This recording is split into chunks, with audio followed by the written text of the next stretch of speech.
el caso María Amparo Casar Pérez.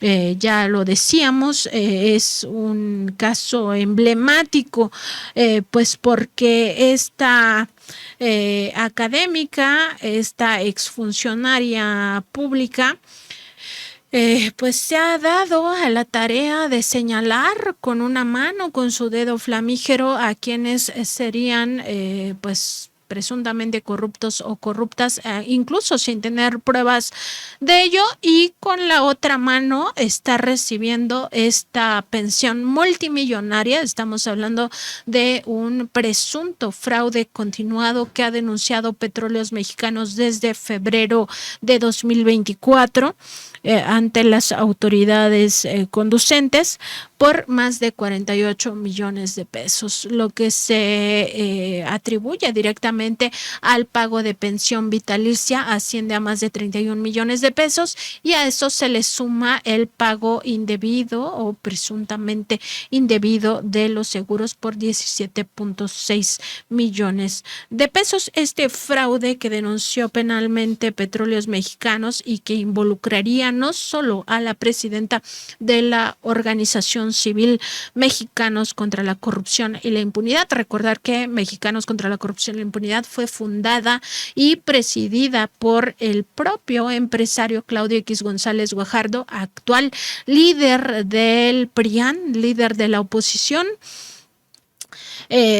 Pues también involucraría no solo a María Amparo Casar, que es presidenta de esta asociación civil, sino también a sus dos hijos, y que ascendería a más de 48 millones de pesos, de acuerdo con lo que revela el propio expediente.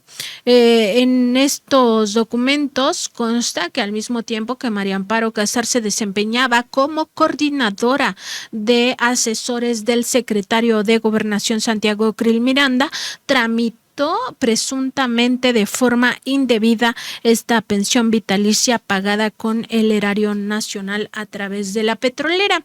De acuerdo con Petróleos Mexicanos, esta prestación no se paga cuando los trabajadores se quitan la vida, como ocurrió en el caso del esposo de María Amparo Casar. Además, de acuerdo con Petróleos Mexicanos, esto solo se paga si el trabajador muere por accidente. La documentación revela que de inmediato el gobierno de Vicente Fox benefició a la familia de María Amparo Casar, pagando incluso le están pagando el gas, la canasta básica y hasta las colegiaturas en el ITAM a sus hijos, tanto de la licenciatura como de la maestría. Así, de esta manera, de confirmarse este caso, Petróleos Mexicanos habría sido defraudado por, o más bien durante 20 años, de forma continuada, por la cabeza de la organización que se supone lucha contra la corrupción y la impunidad, y en esta maquinación habrían participado también sus hijos, los economistas Carlos y Fernanda, así llevan sus nombres en esta trama de presunta corrupción. Varios temas que son importantes analizar en este asunto. Esto ocurre en el gobierno de Vicente Fox entre junio de 2004 y octubre de ese mismo año. En aquel gobierno de Vicente Fox, en ese periodo, al frente de Petróleos Mexicanos estaba Raúl Muñoz Leos, quien fue cesado del cargo en noviembre de 2004 por un caso también de presunta corrupción que involucró directamente a los hijos de la esposa de Vicente Fox, Marta Sahagún, a los hermanos Briviesca, por contratos que le estaba asignando la petrolera a algunas empresas ligadas a estos hermanos, entre ellos la empresa Oceanografía. Ese es el contexto en el que se da esta pensión fast track. Además, otro actor relevante en esta trama es el secretario de Gobernación, Santiago Krill Miranda, pues en la Secretaría de Gobernación se desempeñaba como coordinadora de asesores directamente directamente María Amparo Casar. Era servidora pública al momento que gestionó este pago de la pensión de Petróleos Mexicanos y pues sin duda una posición de poder dentro de la estructura de aquel gobierno, donde también hay que recordarlo, Vicente Fox era un presidente pues que no tenía todo el control de su gabinete. Había dos secretarios de Estado que pues prácticamente conducían este país. Por una parte estaba Santiago Krill desde la Secretaría de Gobernación y por otra parte el llamado fiscal de hierro desde la Secretaría de Hacienda, Francisco Gil Díaz. Además, un dato adicional, en aquellos momentos en la AFI se desempeñaba Genaro García Luna. Esto es importante porque desde gobernación, en gobernación se llevaba toda la supuesta inteligencia civil a través del CISEN y nunca se dieron cuenta o no quisieron ver o se hicieron de la vista gorda, y eso incluye directamente a María Amparo Casar, que García Luna ya estaba aliado desde esta Agencia Federal de Investigaciones al cártel de Sinaloa. Ya participaba en el cártel de Sinaloa de acuerdo con las indagatorias del gobierno de Estados Unidos. Ese es el contexto en el cual se da esta presunta trama de corrupción de María Amparo Casar en justamente esta situación que está viviendo y donde se le imputa o se le estaría investigando por un fraude continuado. ¿Qué podemos rescatar de estos documentos? Es un archivo de más de 370 fojas, de más de 300 páginas, pues justamente que María Amparo Casar recibe esta bonificación para el gas y la canasta básica, pues correspondiente a cada mes o a cada quincena que cobra, que incluso en el actual gobierno, en 2019, en 2020, en 2021, en 2022, en 2023, pues se presentó ella físicamente a Petróleos Mexicanos a afirmar que pues continuaba siendo beneficiaria de esta pensión. Al mismo tiempo, pues que ya orquestaba por dos vías, desde Mexicanos contra la Corrupción y la Impunidad, toda la andanada contra la Cuarta Transformación. ¿Qué significa esto? Que por una parte María Amparo Casar iba a Petróleos Mexicanos a afirmar que todavía sigue viva y por tanto es beneficiaria de esa pensión vitalicia, y por la otra generaba estas campañas mediáticas de desprestigio contra los hijos del presidente, contra el propio presidente López Obrador y contra las principales obras de su gobierno.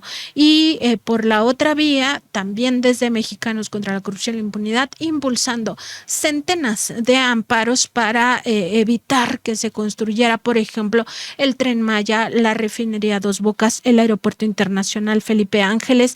También metieron centenas de amparos para evitar la cancelación del aeropuerto en Texcoco, y todo ello financiado desde el gobierno de Estados Unidos y también desde la transnacional Kimberly-Clark. Al mismo tiempo ocurrían estos dos fenómenos. Iba a Petróleos Mexicanos por su pensión vitalicia, firmaba estos documentos y al mismo tiempo generaba estas campañas de desprestigio, incluso contra Petróleos Mexicanos, porque ella siempre ha estado a favor de la privatización. Esto forma parte de estos documentos que han sido revelados por el gobierno del presidente López Obrador. También forma parte de estas documentaciones lo que corresponde justamente a la declaración de quien fuera hermano del vocero de la presidencia en el tiempo de Vicente Fox. Recordar que quien era vocero de Vicente Fox era Rubén Aguilar Valenzuela, un acérrimo adversario de la Cuarta Transformación actualmente. Si uno entra a su red social de Twitter, puede darse cuenta de pues cómo actúa Rubén Aguilar Valenzuela. Su hermano, Octavio Aguilar Valenzuela, entonces directivo de Petróleos Mexicanos, declaró en aquellos momentos justamente ante las autoridades que él no se encontraba en la Ciudad de México cuando ocurrió este hecho que por el cual se quitó la vida. Ahora ya se tiene toda la película bastante clara, el esposo de María Amparo Casar.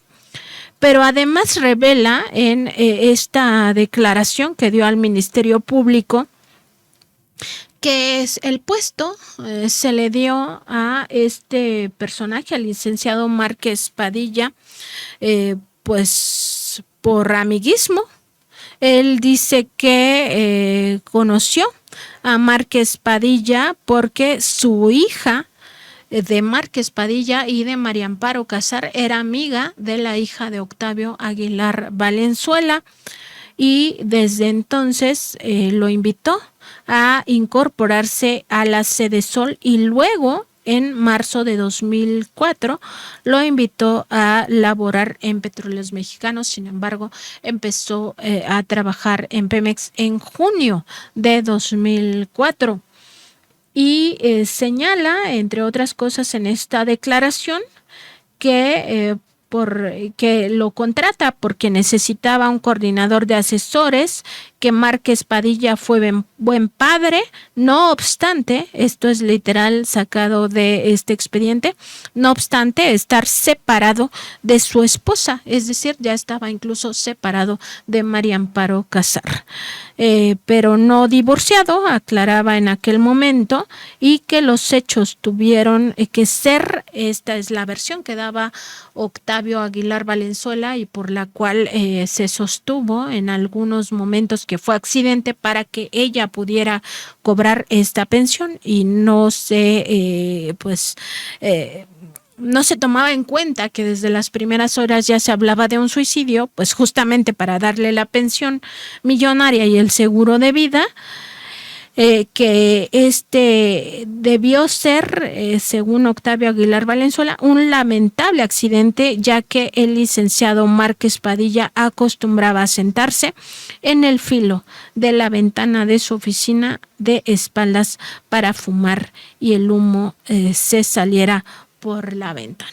Decir que hemos consultado a personal de Petróleos Mexicanos que trabajaba en aquella época en Pemex, y desde entonces se tenían medidas de seguridad por las cuales las ventanas de ese edificio pues no se abren de tal manera que las personas se puedan caer. Se abren muy pocos centímetros y tendría que existir una manipulación total de la ventana para poderse arrojar de ella. También en estas documentaciones se señala que hay requerimiento de servicios periciales para intervención de peritos en materia de criminalística de campo en base a expediente. Intervención solicitada en fecha 9 de octubre y dictamen por el cual se rindió en fecha 10 del mes, es decir, el 10 de octubre de 2004, en el que los peritos concluyeron que en razón de no existir huellas de violencia en el lugar de los hechos, se descartaba desde el 10 de octubre. El suicidio ocurre el 7 de octubre, 3 días después, 10 de octubre, los peritos ya concluían que al no haber huellas de violencia en el lugar de los hechos, se descarta la intervención de otros sujetos distintos al occiso, y por las características de las lesiones y forma en que ocurren los hechos, se deduce que los hechos fueron maniobras propias de un acto suicida. Eso está en los propios documentos con los cuales Petróleos Mexicanos ya inició pues esta denuncia penal para recuperar lo que considera le fue defraudado al erario de la nación, es decir, al pueblo de México, y que ascendería al menos a 31 millones, que es lo que directamente corresponde al pago de pensiones tanto a María Amparo Casar como a sus hijos hasta que dejaron de estudiar en el ITAM. Ya ahí cesa esta pensión. Y pues también señalar que en estos documentos pues obran también algunas evidencias de cómo fue asignado este recurso. Petróleos Mexicanos, la estimación que hace es que de los 31 millones 300,000 pesos que fueron 339,000 pesos que fueron destinados directamente a las cuentas bancarias de María Amparo Casar Pérez, de su hija Fernanda Márquez Padilla Casar, de su hijo Carlos Márquez Padilla Casar, pues 29,479,000 fueron directamente para ella, para la titular de Mexicanos contra la Corrupción y la Impunidad, que ahora ya, pues quién sabe si puedan seguir sosteniendo ese nombre. Quizá deberían cambiarlo a lo que el presidente López Obrador ha sostenido durante años, Mexicanos a favor de la corrupción y la impunidad. A su hija Fernanda Márquez Padilla Casar se le depositó o se le transfirió alrededor de 1 millón o más de 1 millón de pesos, y a su hijo más de 700,000 pesos directamente a sus cuentas. Pues esto es parte de lo que hemos podido constatar. Está el cheque también de Petróleos Mexicanos, un cheque más bien del seguro de vida, de este seguro Banorte, por 17 millones, más de 17,600,000 pesos. En estos documentos que hemos podido ir revisando también se encuentran diversas huellas de esta transferencia millonaria, que incluye, por supuesto, el pago de las colegiaturas a sus 2 hijos. ¿Qué ha dicho María Amparo Casar? Pues que de ser víctima, porque ella se considera víctima porque le han quitado desde febrero de 2024 esta pensión, pasa a ser una presunta delincuente, porque así lo dice el gobierno federal. También ha dicho que ella ha iniciado un proceso para recuperar ese pago mensual de Petróleos Mexicanos, es decir, no tiene llenadera, y también ha dicho que va a defenderse de toda esta situación. No ha dicho que sea falso, que no ha dicho que no recibió esa pensión, no ha dicho que no recibió el seguro. Del seguro dice que es un seguro de una institución privada.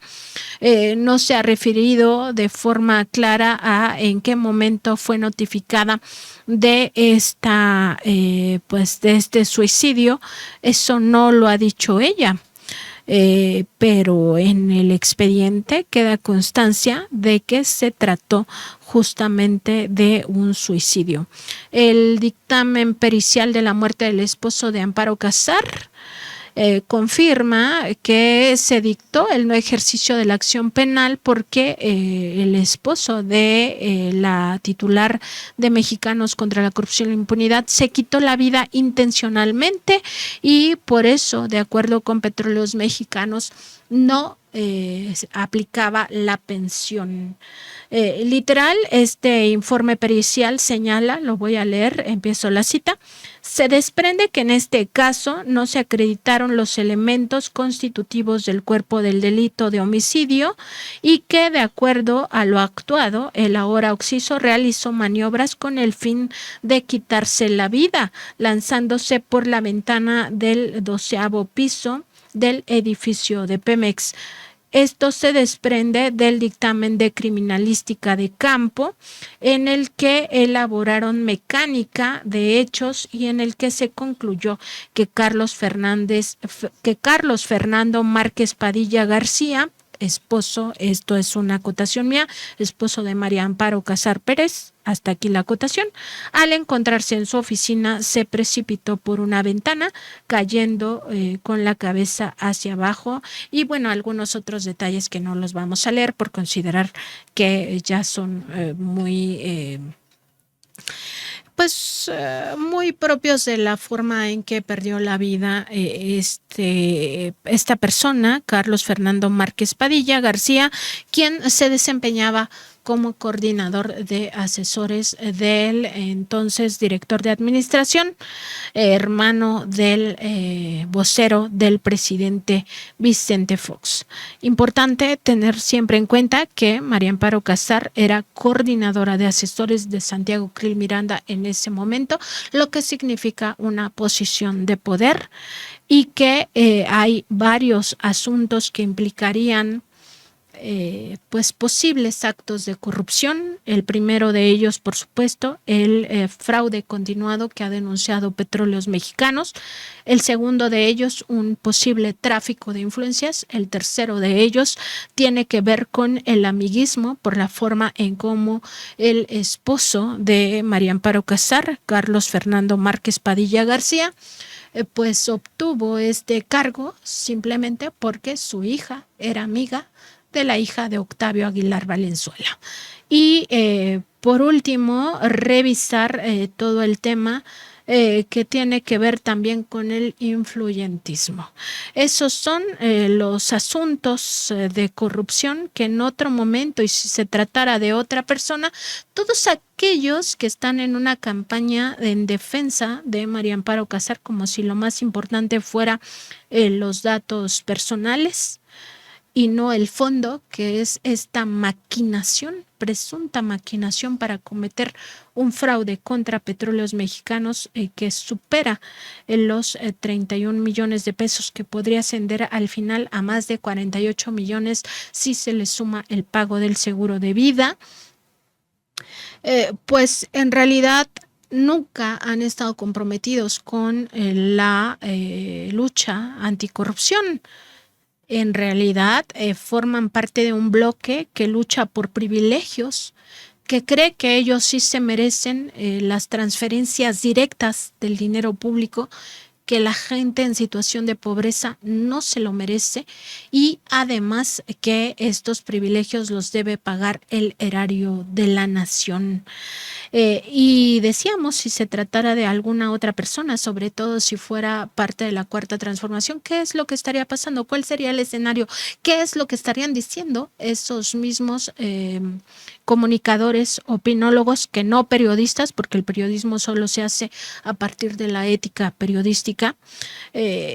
Si los hijos del presidente López Obrador fueran quienes hubieran obtenido esas colegiaturas en el ITAM, ¿qué es lo que estarían diciendo en estos momentos? ¿Hablarían de datos personales? ¿Hablarían de que hay un exceso, de que hay una venganza?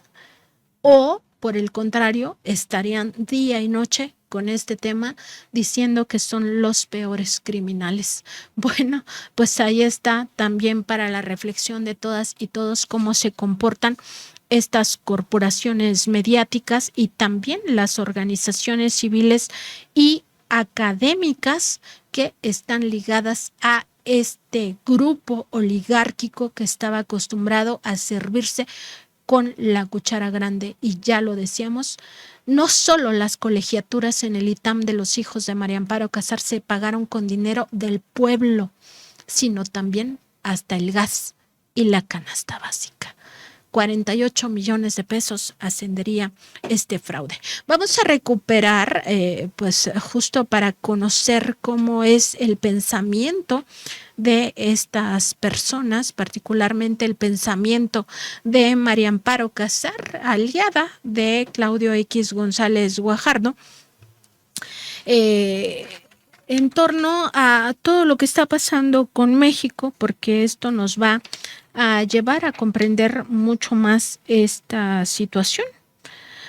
María Amparo Casar pues habla de la corrupción en México, como si ella no fuera parte del problema, como si ella estuviera en una posición de juez que no puede ser jamás juzgado, que ya básicamente todos ellos son así, digamos que su modus operandi es hablar como si estuvieran en un altar de la pureza. En el caso de María Amparo Casar, ese altar de la pureza es su organización Mexicanos contra la Corrupción e Impunidad, organización que fundó Claudio X González Guajardo, empresario que tampoco rinde cuentas, y ya hemos hablado en otras ocasiones también de las transferencias a Suiza de parte de esta organización, pues para evadir el pago de impuestos, por lo menos, entre otros asuntos que implican a Claudio X González Guajardo,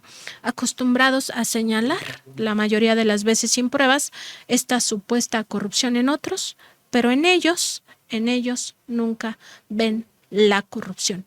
¿Por qué pasa este fenómeno? ¿Por qué no quieren ver? Porque en realidad están comprometidos con privilegios a costa del dinero del pueblo y no con un combate real a la corrupción. Vamos a ver lo que decía María Amparo Casar hace apenas unos 3 meses en torno a la corrupción supuestamente de este gobierno. No tenemos buenas noticias. A pesar de que el combate a la corrupción fue la principal bandera de López Obrador para llegar al poder, las cuentas que entrega son tan malas o peores que en los sexenios anteriores. Te adelanto algunos pocos datos. México tiene la mayor percepción de corrupción entre los países de la OCDE. Nuestro país está en los mismos niveles que Laos, Uzbekistán o Bolivia. En un lapso de 10 años, países que comenzaron el periodo en niveles muy similares a los de México, como serían Grecia, Armenia, India, Argentina, terminaron casi 20 puntos por arriba de nosotros, y países similares al nuestro, como Chile y Uruguay, registraron más del doble de puntos que los obtenidos por los mexicanos. Para los mexicanos, la corrupción ha sido y sigue siendo el segundo mayor problema público. ¿Sabías además que la corrupción es un impuesto regresivo? ¿Qué quiero decir con esto? Que pagan más por ella las personas de más bajos ingresos que los más ricos. La corrupción tiene además un doble costo político. El 50% de los votantes recibe una oferta de pago a cambio de su voto.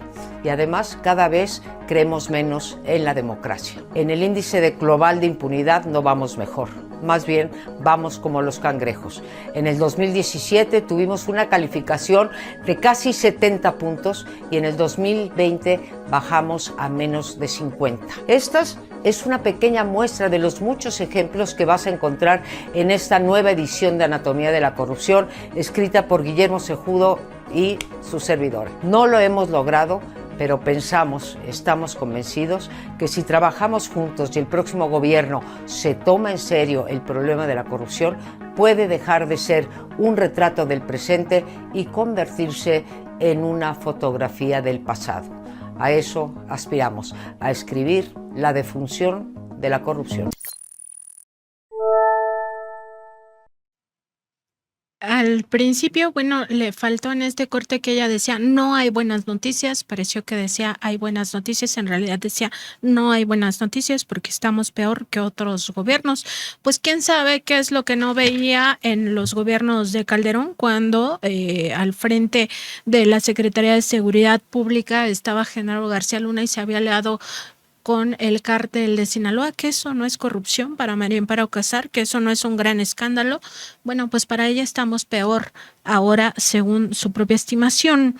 Y por supuesto nunca nos dijo en ese video que al mismo tiempo que decía esto, le estábamos pagando hasta el gas, hasta la canasta básica con dinero de Petróleos Mexicanos por solo 4 meses que trabajó su esposo en esa paraestatal, que además él se quitó la vida en condiciones muy, digamos, por lo menos que se deberían de investigar, o sea, por qué razón se le contrata en junio ¿Por qué razón se suicida en octubre? ¿Por qué razón Fast Track se le da esta pensión millonaria? ¿Por qué entre junio, en los primeros días que empezó a trabajar, se le asignó dos préstamos importantes, uno por más de 470,000 pesos, el otro por más de 250,000 pesos, uno de ellos de carácter administrativo, el otro por un coche, que así actúan las empresas del sector privado que tanto alaban? O sea, entras y a los 10 días ya te asignaron crédito por casi $500,000 de pesos y otro crédito para un automóvil. Por supuesto que no.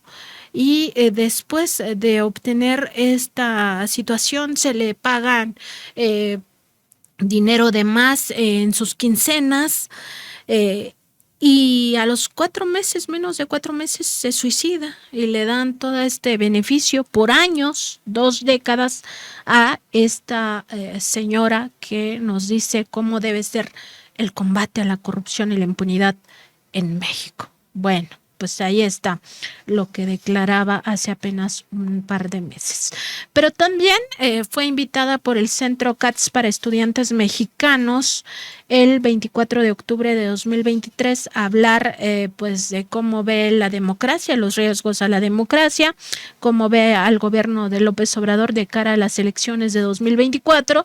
Por supuesto, no se refiere en ningún momento a que ya llevaba 19 años, estaba cumpliendo justamente en ese octubre de 2023, 19 años de cobrar esta pensión vitalicia a la que, de acuerdo con las reglas de Petróleos Mexicanos, no tendría derecho, de acuerdo con la indagatoria que ha solicitado, esta denuncia penal que ha solicitado Petróleos Mexicanos.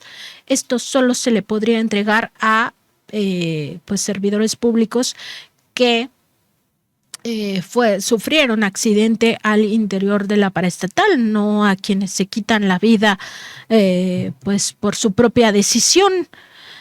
Y ni modo que no se enterara de los pormenores. O sea, si había una carpeta de investigación por homicidio y ella tiene una lucha contra la impunidad, ni modo que no pidiera saber qué pasó con los culpables del homicidio de su esposo. Que venga a decir que nunca se enteró que fue suicidio, ya realmente me parece a mí una tomadura de pelo hacia el pueblo de México, una más, porque parte de la tomadura de pelo es que ellos sí siempre se sientan con el derecho de apropiarse del recurso público y que les enoje, por no decir otras palabras o otras adjetivos, les enoje que los adultos mayores, las personas en situación de pobreza, se beneficien de la riqueza nacional, que a ella misma le enojaba que existiera Petróleos Mexicanos, que impulsó la privatización de esta industria, como la privatización de muchas otras,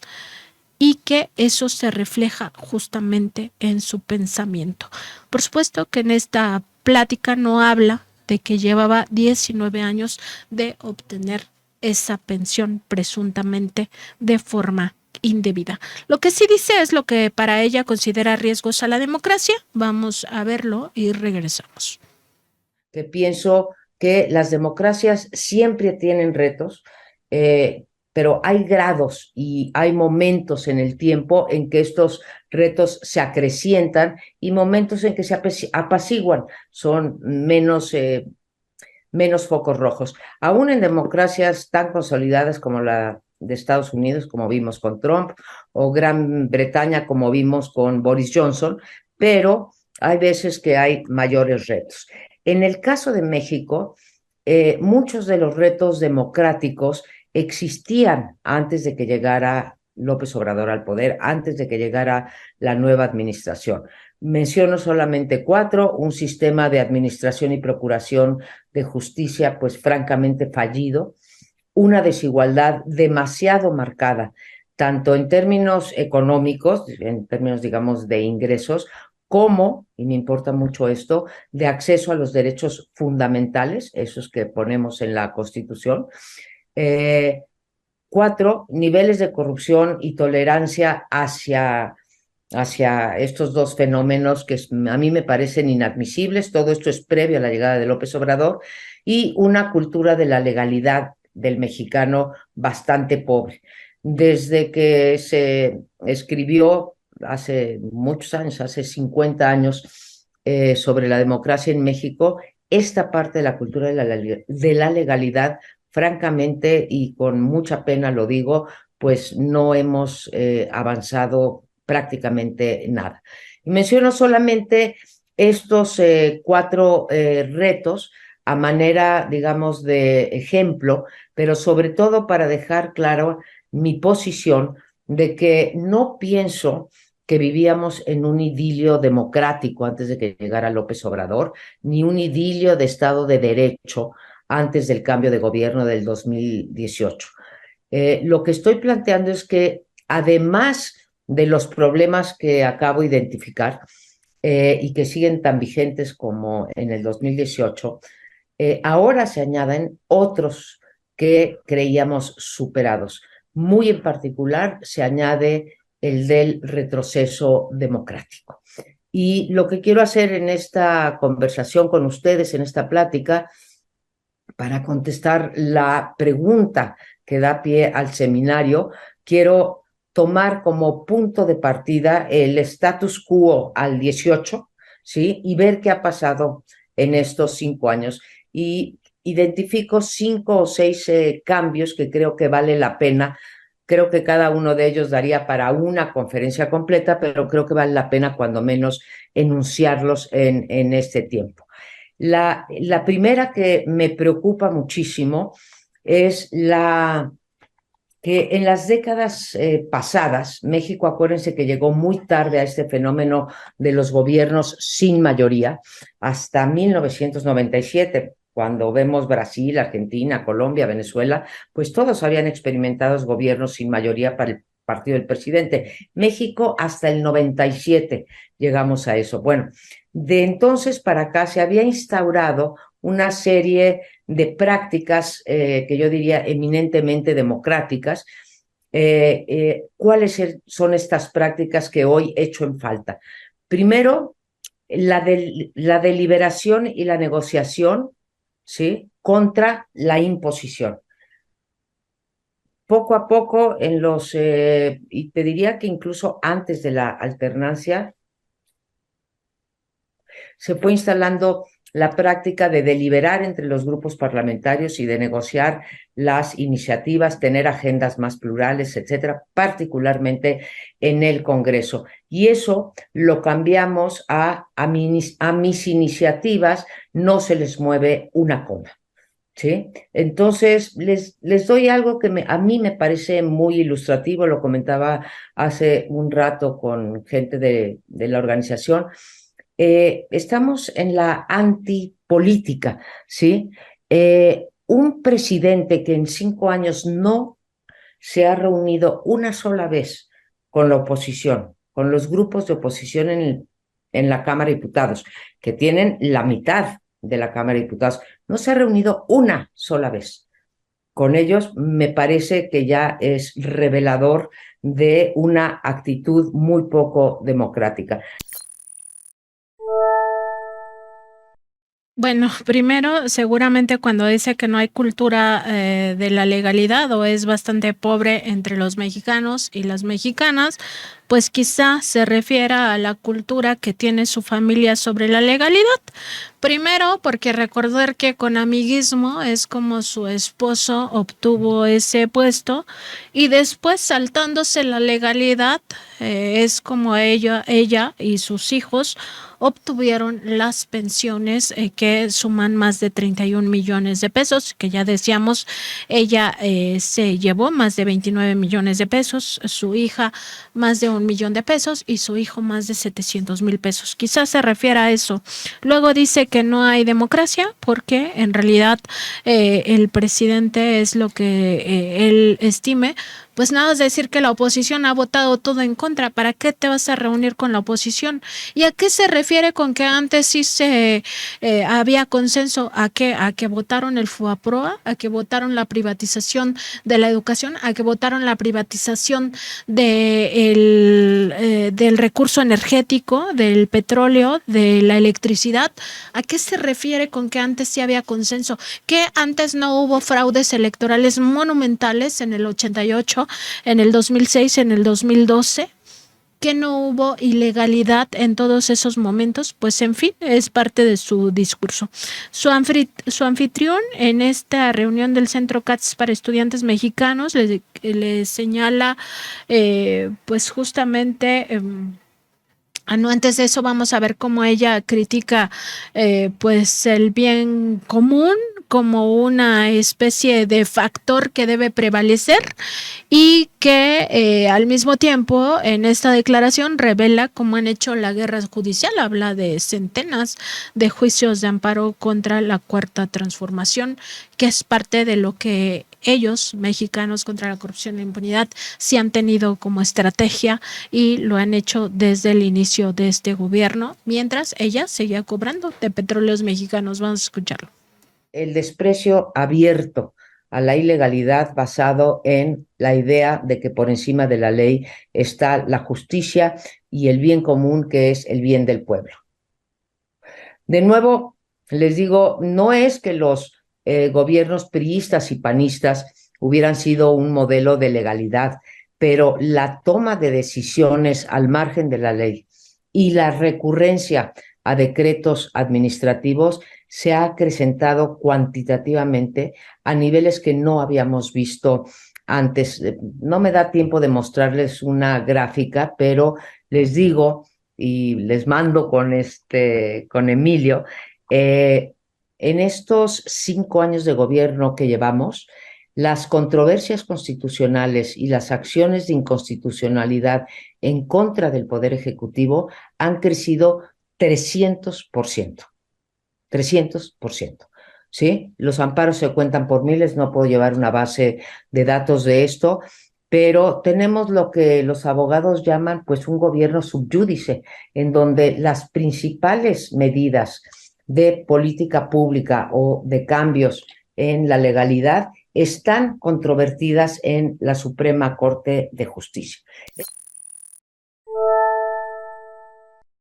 Pues ahí está, ella misma dice que los juicios de amparo contra las principales políticas públicas del gobierno de la Cuarta Transformación están ante la Suprema Corte de Justicia de la Nación. Por eso quieren controlar la Corte, por eso siguen hablando de que es su último bastión, porque claro, con esta han podido golpear la transformación del país, y por eso el presidente López Obrador lanzó pues este reto al pueblo de México del llamado Plan C. Su anfitrión ahora sí le señala lo de cómo va el bienestar social en México, que hay mejores salarios, que las personas en situación de pobreza sí reciben pues beneficios a través de los programas sociales, y ella pues aprovecha este momento para lanzarse contra el populismo y sostiene lo que desde hace que priva desde hace años en ese pensamiento, que México se va a convertir en Venezuela si seguimos por ese camino. Vamos a ver. A eso, ¿no? Mejoró el salario mínimo de una manera sustancial. El gobierno dedicó más recursos que nunca antes a hacer transferencias asistencialistas a la gente recibe más dinero. Eso es un gran cambio. Lo que el neoliberalismo nunca logró con todas sus propuestas, que es mejorar los ingresos de los mexicanos y disminuir la desigualdad, lo hemos hecho nosotros. Es un camino al que le queda mucho por andar, y lo demás, de nuevo, esto no lo dijeron ellos, pero creo que estaba implícito ahí, lo demás pues tiene una importancia mucho menor. Obviamente sé que estás en desacuerdo y por eso te pido que quizás abundes un poco al respecto. Y yo creo que tú también estás al final en desacuerdo. Tengo muchas críticas a eso que llama el presidente López Obrador el neoliberalismo. En México y en muchos otros países tuve la oportunidad de estar en la conferencia con Rory Jordan, el que fue primer ministro, el que fue MP en Inglaterra, y después pues ahora tiene un blog muy exitoso, etcétera, y hace un recuento de todas las deudas del neoliberalismo y cómo empieza en 2014. Se habrán visto ustedes que nunca usé durante la conversación la palabra o el concepto populismo, ¿no? Pero cómo a partir del 2014 empiezan a surgir esto que, digámoslo así, populismo, ¿no? Sin duda hay una deuda, no solamente en materia social, como bien señalas, Emilio, sino en materia de justicia y de acceso a otros derechos. Esta idea de atropellar ciertos procesos democráticos o cierto ejercicio democrático del poder, pues a lo mejor vale la pena el precio.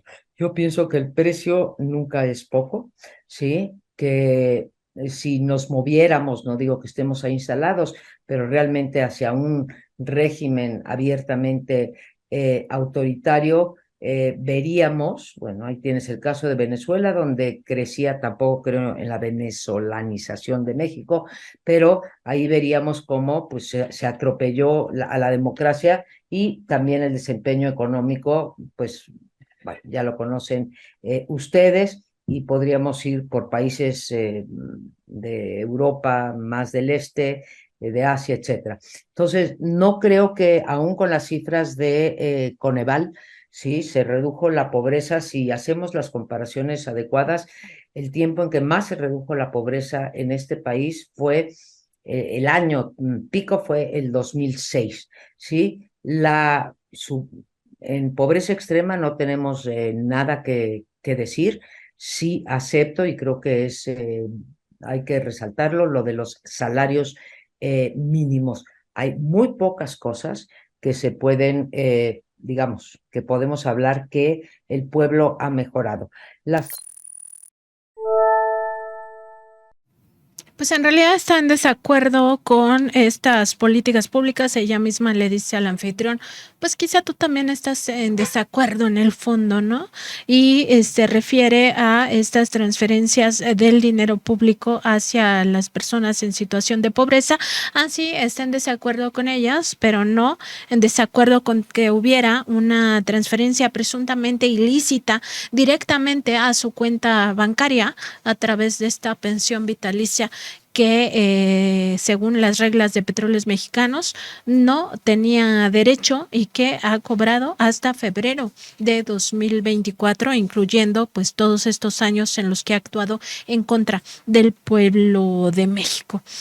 Abiertamente critica esta política de transferencia de dinero público. Ella dice que no son programas de bienestar social, sino más bien transferencias directas de dinero que benefician sobre todo, según ella, a los más ricos, y además confiesa que recibe también la pensión del bienestar para el adulto mayor. Vamos a verlo.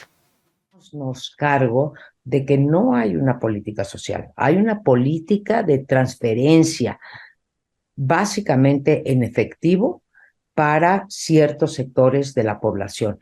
Y ahí también, Emilio, te diría, con números en la mano, que quien más beneficiado los deciles más beneficiados de esas transferencias han sido, curiosamente, los primeros 3 deciles de la población, o sea, los más ricos.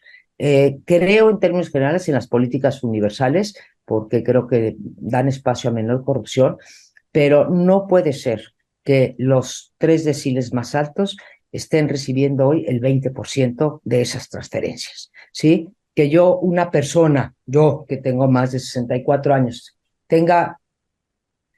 esté cobrando una pensión de adultos mayores, ¿sí? Igual que una persona que no tiene dinero, y habría que ver, estamos en un análisis del padrón, me parece un absurdo. Y junto con esta ligera mejora en la pobreza, ¿sí? Tenemos unas carencias en materia de salud que nos regresan al 2014. ¿Sí? Hoy tenemos a 50 millones de personas, 30 de ellos que atendía el Seguro Popular y que hoy no tienen acceso a el medicamento, el hospital, la consulta, 50 millones de personas. Entonces, si estoy dando una transferencia y esa transferencia se la están gastando en salud, no te estoy hablando de gastos catastróficos, estoy hablando de salud, Pues ya no sé cómo están saliendo los pobres y si esto de primero los pobres sea muy, se pueda sostener, ¿no? Pues ahora resulta que los más ricos son los que más reciben. Ella se ubica a sí misma entre los 3 deciles más altos de la riqueza acumulada y aún así seguía cobrando de petróleos mexicanos y además confiesa que tiene más de 64 años y que recibe su pensión para adulto mayor del bienestar. Pues ahí está la cara dura de las personas que se exhiben a sí mismas. Luego, en el caso de violencia, le preguntan y señala que no es lo mismo lo que se vivió con Calderón que con lo que pasa con el gobierno del presidente Andrés Manuel López Obrador, sobre todo por el poder que se le ha dado, según ella, a las Fuerzas Armadas. Y nada dice de Genaro García Luna, por eso era importante ubicarlo en el contexto general, que cuando ella era coordinadora de asesores del secretario de Gobernación, Santiago Krill Miranda, y el titular de la AFI era Genaro García Luna, pareciera que o nunca se enteraron o nunca quisieron ver o estaban de acuerdo con esa sociedad entre García Luna y el cártel de Sinaloa. Vamos a verlo. Lo del ejército se modificó en el 2016, sin duda sale el ejército a las calles. El punto, digamos, de quiebre es cuando Lázaro Cárdenas, gobernador de Michoacán, pide la ayuda del ejército y entra a Michoacán, y bueno, la historia la conocen, pero no es comparable. Las funciones, las responsabilidades que dio Felipe Calderón al ejército con lo que está sucediendo el día de hoy. O sea, lo metimos, no sé si bien, mal o regular, se metió al ejército a, a combatir la seguridad pública. Pero López Obrador no solamente se dio cuenta que sin el ejército no lo hacíamos, sino que les dio una cantidad de funciones que no se justifican. La única justificación en la que puedo pensar, Daniel, es la disciplina de las Fuerzas Armadas, ¿sí? Cualquier otro, pues no sé, vean, hasta Encinas renunció, ¿no? Subsecretario de Derechos Humanos. Carlos Ursúa renunció. Ahí no hay un sentido de la disciplina como la que hay en el ejército. Es la única explicación que me doy. Hay otros que dicen que si lo quiere tener de su lado por si hay broncas en las elecciones. No sé, a mí me parece especular demasiado, pero no compararía lo que ha ocurrido en este sexenio, Daniel, con lo que ocurrió en el sexenio de Felipe Calderón. Sí, fue el punto de inicio, pero esto creció de manera exponencial y sin razón alguna, ¿sí? No puedes decir no había quien construyera el Tren Maya o no había quien construyera la refinería Dos Bocas o no hay quien construyera el aeropuerto Felipe Ángeles. Hay en México y en el extranjero N empresarios que estarían dispuestos, ¿no? Dos Bocas se perdió porque todos decían que 12,000 millones, vamos en 22,000 millones y, y se rechazaron las ofertas por 12,000 millones, ¿no? Cuando se licitó. Entonces, creo que no tiene proporción.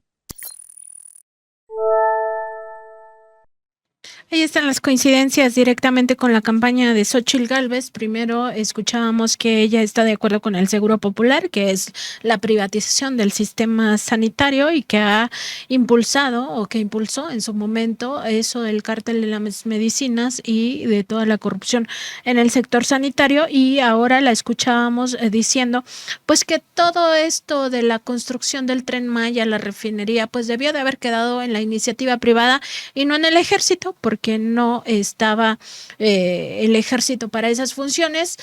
Decir nada más que cómo es posible que ella diga que estamos peor que en las matanzas, en la crisis humanitaria de Calderón. Es que no hay manera de conciliar la realidad con el pensamiento de estos grupos conservadores con tal de que regresen sus privilegios. O sea, prefieren que el pueblo de México se muera por todas las vías posibles y que ellos sigan chupando del erario de la nación. A eso se resume esta visión de la vida. Y habla sobre las elecciones 2024. Vamos a ver un fragmento de lo que dice, cómo desde su punto de vista Xóchitl va a ganar las elecciones. Esto lo decía en octubre de 2023. Primera pregunta, te veo a ti más inclinado a decir, bueno, pues ya las elecciones del 2024 ya están decididas. Me voy a quedar en la presidencial. Últimamente, cuando voy a conferencias, pongo dos parámetros, ¿no? Uno, las elecciones del 2021, en donde pues a Morena no le fue tan bien, eran intermedias, que es más difícil, pero bueno, Morena perdió en el 2021, bueno, Morena y su coalición, bueno, no, Morena solito perdió en el 2021 4.2 millones de votos. La coalición Juntos Hacemos Historia perdió 3.5 millones de votos, ¿sí? Esa es una cosa bueno, a tomar en cuenta. Y después el ejercicio que hago, también te digo una cosa, digamos, más apoyadora de tu tesis, ¿no? De las 9, de las gubernaturas que ha habido desde que llegó el presidente López Obrador, ha habido 22 elecciones a gobernador y solamente la alianza opositora solamente ha ganado en 4. Esto te daría, pero un poco para tener el balance. Y el ejercicio prospectivo que hago, yo ahorita no quisiera hablar de las encuestas después de la experiencia que tuvimos en el Estado de México y, en fin, ahorita las encuestas entre Claudia Sheinbaum y Xóchitl hay desde los que le dan una diferencia de 50% hasta los que le dan una diferencia de 10%. No podemos tener o confiar en las encuestas cuando tienes esa divergencia, ¿sí? Pero el escenario que yo hago es bajo un supuesto. Normalmente le pregunto a mi público que levante la mano aquellos que piensan que sobre el número de votos, que fueron 30 millones, 30.1 millones de votos que sacó López Obrador en el 2018, si piensan que su movimiento ha ganado votos, ha perdido votos o se mantiene igual. La gran mayoría piensa que ha perdido votos. Eso te diría la política comparada. Normalmente el desgaste del gobierno te lleva a perder votos, etcétera. Pero me quedo con la de que se queda con el mismo número de votos. Estoy haciendo un supuesto fuerte que solamente hay 2 candidaturas. Ahí ganaría la oposición, ¿sí? Por un margen chiquito que me preocupa mucho, porque es un margen de casi 2 puntos, 1.5. Si consideramos que perdió 10% de su electorado, haciéndonos cargo que finalmente ha perdido a comunidades muy importantes como las víctimas, muchos funcionarios públicos, las mujeres, los agricultores, la comunidad científica y cultural, el personal de salud, la UNAM, las organizaciones de la sociedad civil, los medios, en fin. A los únicos que ha sumado han sido a las Fuerzas Armadas y desde luego a los beneficiarios de programas sociales, como bien mencionaba Emilio. Pero si le quitara yo 10% de los votos y mantengo la participación histórica de las últimas 5 elecciones presidenciales, el Morena con su alianza sacaría 44% y sobrarían 55% para repartir.